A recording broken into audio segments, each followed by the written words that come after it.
تحیت المسجد کی نماز سے متعلق یہ 6 چیزیں اپنے ذہن میں رکھیں۔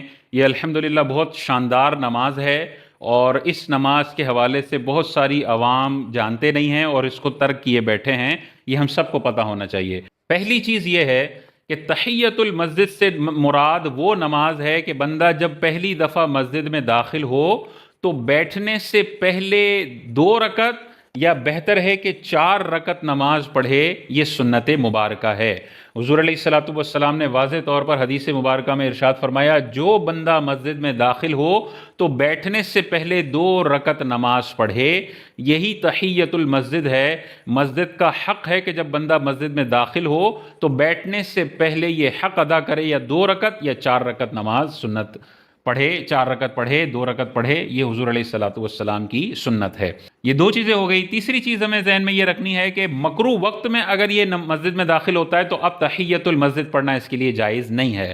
فجر کا وقت ختم ہونے کے بعد 20 منٹ، زوال سے پہلے کا جو وقت ہوتا ہے جب سورج بالکل سر کے اوپر ہوتا ہے، استوا کا وقت، یہ مکروہ وقت نمبر 2 ہے۔ عصر کے وقت کے آخر کے جو 20 منٹ ہیں، یہ مکروہ وقت نمبر 3 ہے۔ اور نوافل کے اور بھی جہاں جہاں مکروہ اوقات ہیں، ان مکروہ اوقات میں اگر یہ مسجد میں داخل ہوتا ہے تو اب تحیت المسجد یہ نہیں پڑھے گا۔ چوتھی چیز یہ ہے کہ بہتر ہے کہ مسجد میں جانے کے بعد بیٹھنے سے پہلے تحیت المسجد پڑھ لے، لیکن اگر یہ بیٹھ جاتا ہے تو اب بھی اس کے لیے بہتر ہے، مستحب ہے، سنت مبارکہ ہے کہ کھڑا ہو اور تحیت المسجد یہ پڑھے۔ 5ویں چیز اس میں یہ ذہن میں رکھنے والی ہے کہ تحیت المسجد کوئی الگ سے نماز نہیں ہے، لہذا اگر مسجد میں گھسا، یہ داخل ہوا اور اسی وقت فرض کی جماعت کھڑی ہوئی ہے تو یہ فرض نماز بھی مسجد میں داخل ہوتے ہی پڑھ لے گا، اور اس میں فرض کی نیت بھی کر لے اور تحیت المسجد کی نیت بھی کر لے تو فرض بھی ادا ہو گیا اور تحیت المسجد کی بھی نماز ادا ہو گئی۔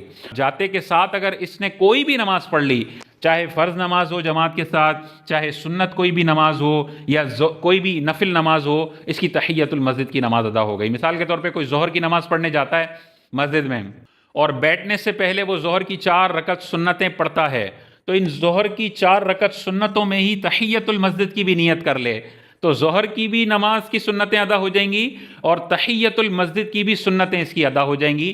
الگ سے اس کو کوئی 2 یا 4 رکعتیں تحیت المسجد کی نیت سے پڑھنے کی ضرورت نہیں ہے۔ جو موجودہ نماز پڑھ رہا ہے اسی میں نیت شامل کر لے، تحیت المسجد کی بھی نماز ہو جائے گی۔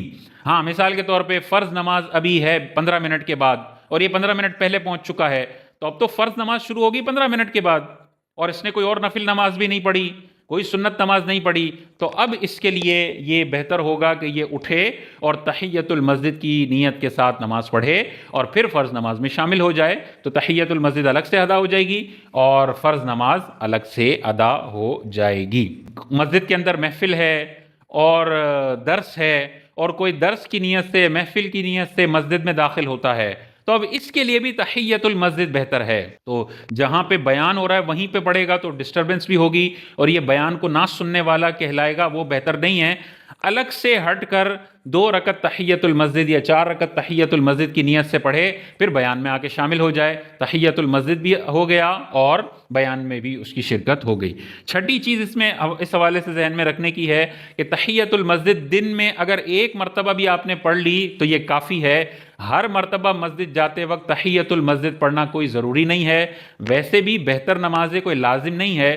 دن میں اگر 1 مرتبہ بھی نیت کر لی تو تحیت المسجد ادا ہو جائے گی۔ یہ 6 چیزیں اپنے ذہن میں رکھیں تحیت المسجد کے حوالے سے، تو انشاءاللہ آئندہ جب بھی آپ فرض نماز پڑھنے جائیں، فرض کی بھی نیت کریں، تحیت المسجد کی بھی نیت کریں، ڈبل ثواب ملے گا، تحیت المسجد کا بھی اور فرض نماز کا بھی۔ ظہر کی سنتیں، عصر کی سنتیں اور فجر کی 2 سنتیں مسجد میں جا کر فوراً پڑھ رہے ہیں تو اس میں بھی تحیت المسجد کی نیت کر لیں، اور فجر کی سنتوں کی، ظہر کی سنتوں کی، عصر کی سنتوں کی نیت کر لیں، تو یہ نمازیں روٹین میں بھی ہو جائیں گی اور تحیت المسجد کا علیحدہ سے ثواب بھی اس بندے کو حاصل ہو جائے گا۔